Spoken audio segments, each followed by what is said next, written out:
The absolute horror of the elementary school shooting in Uvalde, Texas, 2 weeks ago got very real today on Capitol Hill. As this morning's House hearings on gun violence, lawmakers heard Uvalde fourth grader, Mia Cerrillo, bravely describe how she survived the shooting that killed 19 of her classmates and 2 teachers. There's a door between our classrooms, and he went through there and shot my teacher and told my teacher goodnight and shot her in the head. And then he shot some of my classmates and the whiteboard. When I went to the barracks, he shot my friend that was next to me, and I thought he was going to come back to the room, so I grabbed the blood and I put it all over me.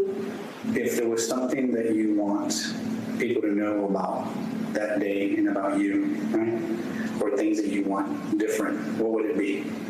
To have security. Do you feel safe at school? Why not? Because I don't want it to happen again. And you think it's going to happen again? Extraordinary. Committee members also heard from Uvalde pediatrician Dr. Roy Guerrero. And I warn you, as hard as it was to hear from Mia, what you're going to hear from the doctor is even tougher. But what I did find was something no prayer will ever relieve. 2 children whose bodies had been pulverized by bullets fired at them, decapitated, whose flesh had been ripped apart, that the only clue as their identities was a blood-splattered cartoon clothes still clinging to them, clinging for life and finding none. I could only hope these 2 bodies were a tragic exception to the list of survivors. But as I waited there with my fellow Uvalde doctors, nurses, first responders, and hospital staff for other casualties we hope to save, they never arrived. Not long after today's hearing, the House passed a package on gun safety bills. It includes a measure that raises the minimum age to buy semi-automatic rifles from 18 to 21. But here's the plan. It's going nowhere. It will stall in the Senate. Separately, the plan the Senate is working on, well, that has a problem, too. It appears to have hit a snag. NBC News reporting there's a sticking point with background checks. So what does that mean tonight? We are no safer on gun safety than we were 2 weeks ago when that massacre took place. With that, let's bring in Texas State Senator Roland Gutierrez. His district includes Uvalde. Here we are again.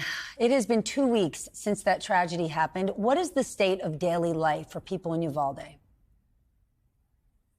Well, Stephanie, I mean, to say that people are stuck is putting it lightly. I mean, it's just, it's tragic. Families are shattered. I saw Miss Rubio today in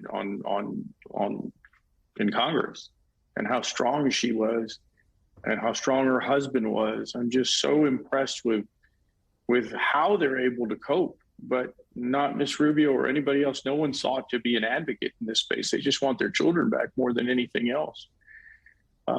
It's just tragedy what's going on in the community, and all we can do is just be here for them, and that's what I'm trying to do. John Cornyn is negotiating in the Senate on a possible gun laws package. He's obviously negotiating on behalf of Republicans. You think anything's going to get done here? Well, you know, look, I'm concerned about a lot of things. I mean, we've been hearing a lot about red flags. The fact is, the NRA knows that if they pass a red flag law in Congress, that they're going to go fight it in the court system. The best thing that we can do is raise the age limit. This is about money. It's about gun manufacturers making more and more money. And they know that if they raise the age limit, it's not constitutionally challengeable. And so they're going to make less money. And so they want to see red flags because they know what they're going to do. I'm very disappointed right now in what's happening in the Senate. They find every little thing to just break this thing down. Sir, we know what should happen, but I want to get realistic. Let's say something doesn't get done in Congress. Texas, which has only broadened what you can do around guns over the last few years, given the impact Uvalde has had on the community and on the state, you think anything's going to get done on a state level? Well, I would ask Greg Abbott to Probably not, no. And that's the sad part about all this. I would ask Greg Abbott to look at his friend Ron DeSantis and look at what he did after Parkland. What he did was he raised the age limit from 18 to 21. It's the right thing to do. Republican constituents are asking for it. I mean, we need a governor that has the fortitude to call us back in a special session and do the right thing on the age limit. And at least give us that common sense solution. But he refuses. He refuses because he's stuck because of his own ambition. But, sir, he'll do something if Texans demand it. Do you believe Texan voters will? 80% of Republican voters, 80% want an age limit increase on assault weapons. It's what makes sense. You have to be 21 to buy a pistol, but you can be an 18-year-old to buy an AR-15. Everybody I talk to, Republican and Democrat, tell me that makes no sense. And clearly it's something that we could address. Red flags are something that we can't pass in Austin. But what we could do is we can pass our own Texas-sized ATF where we would have a 10-day waiting period, allow state agencies to interview people. Those are the things that make common gun sense. As I've told you before, Stephanie, I'm a gun owner. I get it, and I get what my constituents in West Texas want. At the end of the day, everybody I talk to wants to raise this age limit, Republicans and Democrats.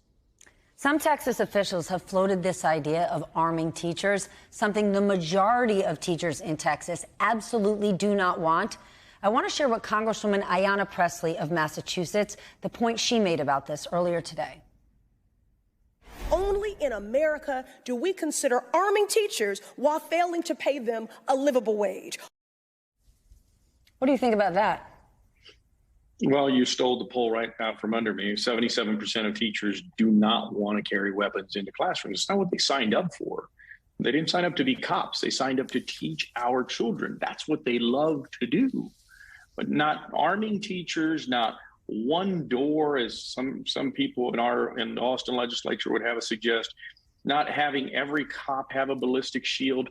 None of that is going to fix the bottom line problem, and that's we're putting militarized weapons in the hands of 18-year-olds.